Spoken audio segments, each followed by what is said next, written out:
Hi everyone, I'm Rachel Monette. I'm the Managing Director of Active for Life, and today we have an Active for Life coffee break discussion. We've got two guests. We've got Angie Abdou, who's the author of the book Home Ice, Reflection of a Reluctant Hockey Mom.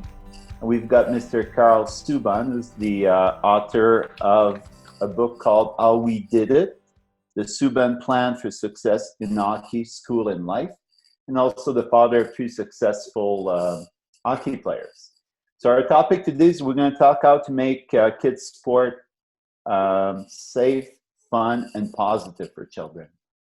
So I'm going to let you experts talk. And what do you think about this topic?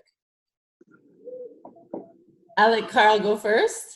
Oh. The expert, he's had lots of success. I'm at the very beginning. My kids are 10 and 12. So when we talk together, we talk from very different ends of the sport parent experience. Yeah. Well, you know,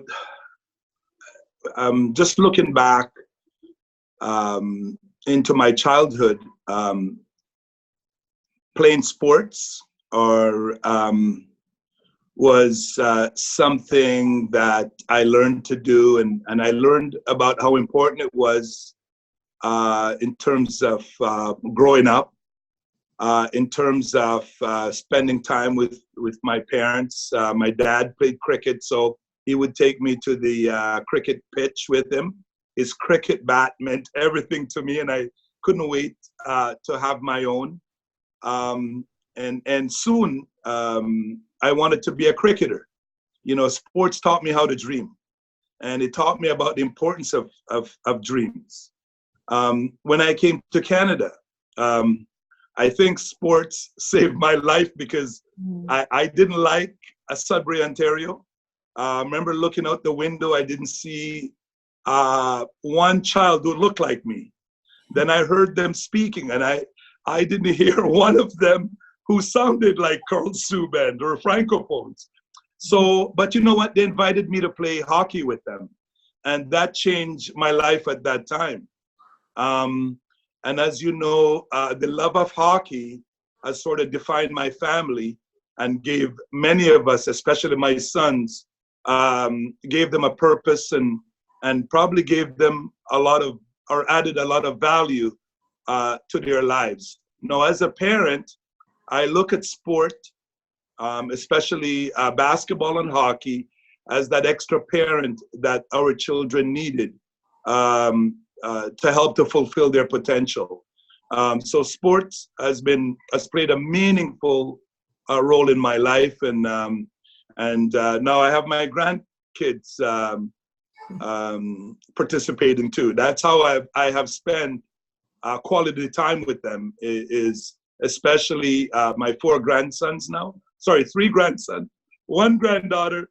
You know, when I retired in 2013, I went from the school building to the hockey building, and the ice rink was my new classroom, and I spent time there teaching my grandsons how to skate, now my granddaughter.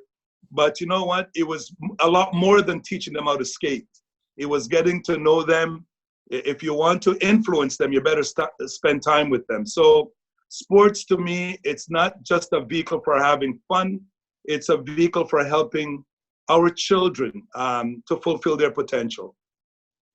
I love when he talks about skating with his granddaughter. His granddaughter's name is Angie, so I feel a personal connection to her, and she's the sweetest little girl. But when Karl talks about skating with her, he just lights up. And I think that's so important because sometimes people read Karl's book and it talks about PK skating really young and Karl taking him out to hockey sessions at midnight, and people are like, oh, Karl pushed PK so hard. And I think the piece they're missing is how much Karl loves it. That's about being together and spending time together. And the reason they went out at midnight and played hockey is because PK loved it. That's the reason. And so when parents miss that piece of loving the sport and enjoying the time together, and it's the pushing on its own, that to me is the wrong approach. So it's important to see your face and see how much you light up when you talk about skating with little Angie and little PK back in the day. And for me, same, I came to sports as an athlete first. I swam my whole life. I was on the Thunder Bay Thunderbolts when I was 4 years old, and then the Moose Jaw Kinsmen Flying Finns, and then the Regina Optimus Dolphins, and eventually the Western swim team. And I never had any big success that you would brag about. You know, the big things never happened to me. And so if you're focusing only on outcome, someone might say that my swimming career was not a success, except for the fact that it taught me everything I know that has helped me succeed in writing. It taught me discipline. It taught me work ethic. It taught me setting a goal and what you do when the goal doesn't come true and what you do when the goal does come true, how to get back in the pool every morning, whether or not you really feel like it. I learned a lot of those things that I apply to writing. And now also at 50 years old, I'm competing in swimming again, and it's the best part of my day every day. So I do it. You're 50? I'm 50, yeah. You look like you're about 30 years old. Thank you. This is why I like him. This is why we hang out. So just the enjoyment of moving through the water that I wouldn't have if I hadn't done that my whole life, and being able to do the butterfly, being able to, you know, like it's the joy of movement that I swim for, and it's not to make the Olympics when I was whatever 20 or something that never happened. So when I parent, I remind myself that it's not about some external success. It's about learning to move in these different ways and learning to love to move and learning to commit to an activity and discipline and all of those things that you can apply later in life for success and for joy. So I like what you said there about spending time with them. And I've always said that PK, Malcolm, and Jordan, and my daughters who played basketball when they were young, it wasn't the hockey or the basketball they loved, I thought. Mm-hmm. What they loved was the time that we were spending with them. And if we weren't with them, maybe they would not have participated at the level that they were participating at. And you also mentioned a thing around pushing and inspiring. And I get that question a lot because of the achievements of our three sons. You know, did you push them? How did you get them to want to skate? And it was really spending time with them.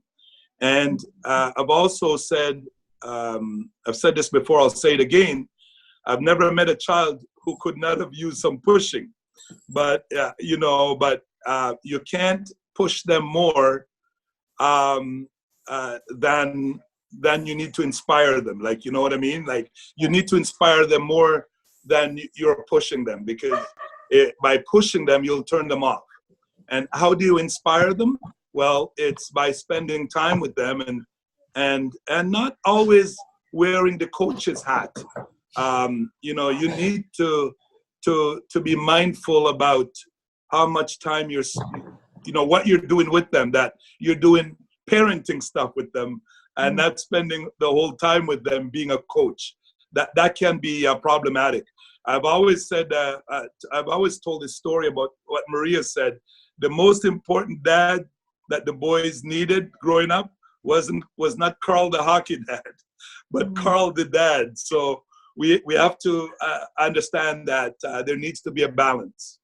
Yep, and I like what you said about two things: being mindful of how you're doing it, and checking in. Whether in your case you're checking in with your spouse, like, are we doing it right? How can we do better? Because I find family life is so busy, and we're chasing after our kids a million miles an hour. In our case, up until recently, my daughter was mostly ski racing and my son was mostly doing hockey, and we're just like running in different directions and we're working our heads off to pay for it all. And so there can be a tendency to not check in and to do things the way everybody else is doing it. So everybody else is having their kids compete really young. Everybody else has their kids in everything. Everybody else puts their kids in summer hockey camp. And so just doing what everybody else does instead of standing back and being, okay, well, they're 7 or whatever.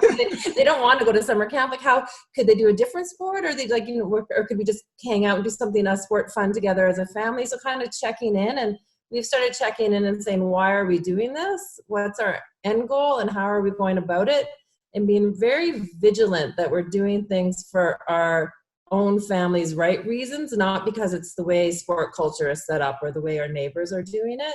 And so not only you're checking in with Maria, but what I've started to do is talk very openly with the kids about our philosophy of sport, because they're old enough now, they're smart, and they can understand things. So we say the goal is to have fun and try hard and to learn skills and to have a sport you can do when you're older, because it's really fun and it's important to be active and healthy. And so that because we talk openly if I ever get too competitive or too pushy, they're like, well, Mom, and they can, we can have a conversation. Are we doing it for the right? And so they'll hold me to my philosophy when I get caught up in the moment. So for example, my son, he's very cheeky, and he says to me, he tells everybody, he says, this is my mom watching hockey. Good job, Ollie. Like, you're trying your hardest. As long as you're having fun, that's all that counts. And he goes, and this is my mom watching swimming. What are you doing out there? So I say, it's a little bit harder to watch the sport I love and the sport I know, but he will hold me in check when I get out of line, because we talked about our philosophy as a family.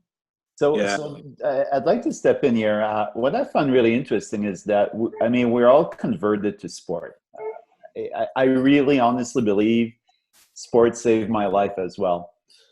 So why are there so many negative stories in the news about parents' involvement in sport? Like, what are parents doing wrong, or what could they do better to kind of turn that around, change the image that parents have in sport these days? I think go ahead. I'll be brief, but I think the obvious answer is people trying to live voyeuristically through their kids and just getting caught up. Sports are emotional. So if you're not checking in, it's easy to get caught up in emotion. It's easy to start thinking of their success as your success and have a very narrow definition of success. So unless parents are constantly checking in, that can get out of line. And it's not necessarily from a bad motivation. People want good things for their kids. So we see NHL stars making buckets of money, like Karl's kids. You think, well, that'd be nice, have my kids make buckets of money. And I can see parents getting caught up in that, so. But I want some of that money. I'm tired of asking them to give Dad some of that money. But you know what? I obviously there's the good and the bad. And I really believe that in minor sports today that the good is outweighing the bad, because, the bad news is a thing that gets publicized. You'll see the parents brawling at the hockey rink. Well, there's so many minor hockey games on a Saturday, and if you're in a tournament, there's so many games, and most of these games will be played and without major eruptions. But you will hear parents yell things and so on. But for the most part, it's pretty good. I think that I know in hockey and Hockey Canada and the bodies governing hockey, I think they're doing a lot to educate parents around behavior, and most rinks and hockey teams, organizations, they have a behavior code for parents, and it seems like it's coming into the NHL now. But I know bad news sells.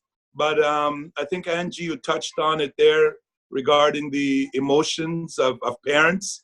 Did I ever get carried away in the arena? Yes. And I think most of us have done things that we probably regret. And one of the things that helps me with my parenting is learning and growing. I really believe that as our children learn and grow, we must also learn and grow with them in terms of how we parent. And when we stop, I believe that, we'll have problems. And we can also learn from other parents too, and I think that has helped me. What has helped me is just by learning and growing. There's a quote I use, an open mind is a gold mine. And so I've learned to keep my mind open. And if you were to ask me, am I getting better as a parent? Or Karl, what are you doing to be a better parent? You know what? I can answer yes to both questions, and I can give you some stuff that I'm doing. And I think, parents, it's I don't see it as a job. If it is, it's my dream job. I think what it entails is us getting better at it, because our things we'll go through things that will test us, not only them. And so let's continue to grow and learn as a parent. And I think that will help our children to fulfill their potential. And, for the most part, I think it's getting better. But what we remember are the things that are playing out in the media. And so can things get better? Yes, I'm still in the hockey world. So I still hear the stories. And so, but sometimes, you know, parents have to go through something to change, and hopefully those who are going through it and shaming, all you're doing is shaming your kids and yourselves. I know kids don't want that. And I've done things where, you know what, I shook my head after, and I probably didn't sleep for a week. So because I didn't want to embarrass them. It's even now, I hear things, and we don't want to hear negative things about our children, do we? We want it all to be positive. And when stuff is written that's negative, when I watch a national TV and I hear people speaking about one of my sons, especially the eldest one, in ways that I don't like, I have to put it into perspective. And you know what? It has helped me to be a better parent. And so we have the ability to learn. Let's learn and get better as a parent. I know I'm long-winded there, and I apologize. One thing I learned from you early on, I've learned a lot of things from what you say, but the one thing you said very early on when I met you is, you know, what are you doing to be a better parent? We're always trying to be better at our jobs, be better at our sports, but we do ever sometimes say, what did I do today to be a better parent? And that's interesting to me. And when you talk about education, I do think education is happening.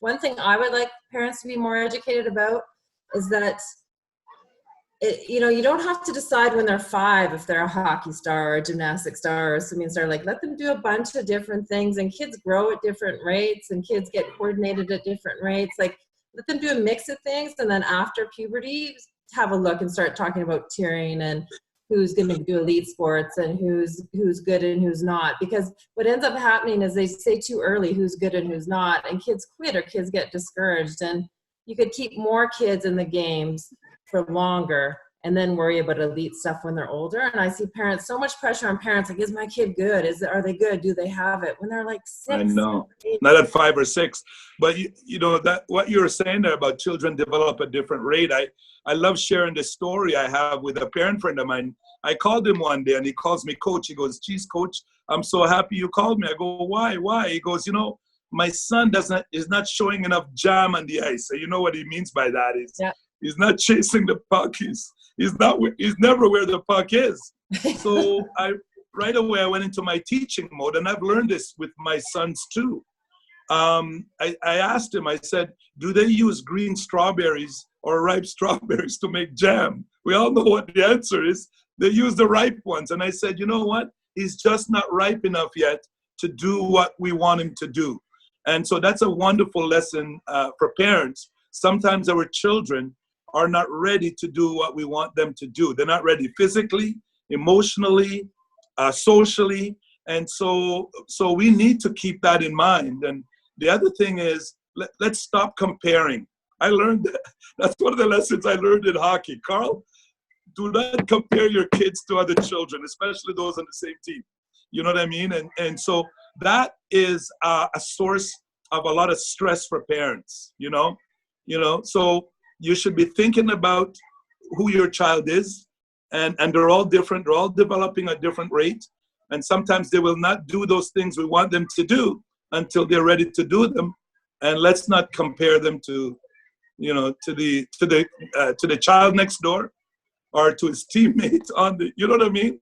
Let them develop at their own rate and pace. And you're right, at 5 years old or 6 years old, not too many kids are drafted to the NHL or sign a contract with an agent to represent the Canada or represent Canada in some sports internationally. So have fun. You know, when we started out in hockey, the goal wasn't to get the boys in the NHL. It was something we did as a family. We skated as a family. Maria skated. I'm not sure if you call what I did on the ice skating, okay? But my boys are not here. But it's something we did as a family, and it grew. It grew, and Angie, we talked about this so many times about spending time with our children. Of all the things we can give them, it's probably the most important thing. That spending time with them, we know it stays in them, and if we want to influence them, you better spend time with them. You know, whatever we buy them, it's they love it today and it's gone tomorrow. but that time we spend with them stays in them, and you know what? And it does a lot for them and helps to prepare them to be who they want to be when it's all said and done. And I'll just go on to the next thing in my mind about the hockey. I might have a dream for my kids. We should all have dreams for them. Why not? But if they don't, they might not buy into that dream. Or, you know, what we want is for them to have their own dream. But if you have a dream and they buy into it, oh, geez, that's fantastic. You know, we can't, you know, there's no way I could force PK, Malcolm, and Jordan to be professional hockey players, you know. And so eventually they had their own dreams. And they went to the gym. And they went to the gym to work out. And they went to the skating rinks to do their power skating. And they went to the track to run, you know. So eventually they have to buy into it. And we hope that every child will have a dream. I always want to know, I'll finish with this. I always want to know what a child is good at, or what they're working on to be better at. And you know what? Even at 5 years old, it's okay to know what they're good at. And that's going to change, because you know what? It helps with their self-esteem. It helps with their confidence. And you know what? Those skills are transferable. That self-confidence, it will work its way into other areas of their lives too. And maybe that's what we all mean when we say that sport saved our lives, is that sport can give meaning to a life. By having that dream or a goal, it imbues your days with meaning, so you don't have some kind of existential life is meaningless crisis. And so that's what I love, whether my dream is writing or I've got some goal with swimming, it gives me that energy of having a meaning to my days. And I think that is maybe the biggest benefit of sport. I had an insight like 2 days ago that is new to me. It takes this whole like sane sport parent to a whole new level. My kid's swimming coach, he said that he learned from one of his mentors that when a child comes back from a race, whether it was the worst race of their life or the best, he responds with the exact same face, like, good swim, here's your time. And he doesn't show any emotion. And the reason for that is that they learn that they're not doing it for him. Like, they're not getting their best time for him, or they're not, you know, it's not going to make him happy or sad how they swim. So they learn to do it for themselves. And I said, do you think I should be doing that as a parent? Said, yeah, you could try it. That would be hard. Like, they have the best swim of their life and you're like straight face. I don't know if I could do it, but it's interesting to try to teach them that it comes from them, not to please their parents. Well, yeah, it's, and one of the lessons, another lesson I learned, it's connected to what you're saying, Angie, is, it's not my quote, but I use it like it is. Clear the way, pave the way, and get out of the way. I think that's one of the things that sometimes we get too much involved, and we do get in the way. And I don't mind saying this, that my boys are playing professional hockey today because I learned to get out of the way. I learned to get out of their way, and I learned to get out of their coach's way, you know, because you know, if we, you know, they say it takes a village to raise a child. Well, it also takes a village to raise an NHLer or a doctor. So let's get out of their way. Get out of their way. I like everything. I know Richard wants to say something and I keep talking. Sorry about that. We're just taking over. That's what we do all the time, Angie. I always try to point out to my kids how they feel better after a workout. Like, my son gets home grumpy after school and tired, and then he grabs his swim stuff and he walks down to the pool for his swimming practice, and when he gets back, he's always in a better mood. And I like to point that out, like, don't you feel better after you exercise? More than saying like, what time did you do, or how fast did you go, or who was leading the lane? Don't you feel better after you exercise? You know what I really like about what you're both saying is that you're putting the child at the center of sport. You're making sport human. It's a human experience, and that's what it should be. It's not about results, or, I mean, all that stuff is cool. You get a medal, you get a contract, it's cool. But really, in the end, as a parent, it comes down to what I'm taking from what you've said is it comes down to your perspective on the process, and putting the child at the center, and the family spending time together, Karl, as you've said many times. I think it's the key. So I really want to thank both of you for being part of this first Active for Life coffee break chat, which was awesome. I think we'll do more in the future. So thank you very much, both of you. And do you have one last word of wisdom before we leave? I like what you just said about perspective. And I would just add that I have to constantly check in with myself because I can say these things and they all sound very nice. Put the kid in the center, make it about the family. It's not about results, it's about the process.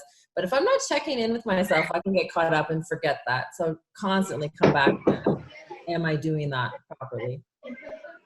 Yes. You know what? I've worked with children all my life in 3 worlds, teaching, parenting, and coaching. And guess what? I don't want to be in any other world. Signing out.